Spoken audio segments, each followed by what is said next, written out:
বলছেন, আসসালামু আলাইকুম সালামতুল্লাহ। বর্তমান সময় ইসলামী ব্যাংকের ডিপিএস অ্যাকাউন্ট খোলা যাবে কি না? আমি যতদূর জানতে পেরেছি তারা নির্দিষ্ট কোনো চুক্তির মাধ্যমে লাভ দেয় না, লাভ ক্ষতির ভিত্তিতে লাভ দিচ্ছে। যখন জানছেন যে লাভ ক্ষতির ভিত্তিতে লাভ দিচ্ছে, তাহলে আপনি হুকুম সম্পর্ক জানা আপনার জন্য সহজ। আমার চাইতে আপনি যথেষ্ট বেশি জানছেন।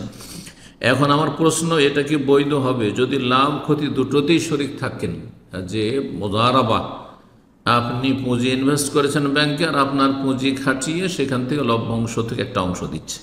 যদি লস হয় কখনো লস দেবে, কম লাভ হয় কম দেবে, এই রকম চুক্তির ভিত্তিতে হয় তাহলে জায়েজ। আর যদি ফিক্স থাকে যে বছরে এত টাকা বা মাসে আপনার এত % বাড়তে থাকবে, তাহলে এটা হচ্ছে সুদ। এটা সুদই ব্যাংকের সিস্টেম, বা ব্যক্তি পর্যায়ে হলে সেটা সুদ হারাম। জি, এখানে কি অ্যাকাউন্ট খুলতে পারবো? ইসলামী ব্যাংক খুলে অ্যাকাউন্ট খুলতে পারবেন।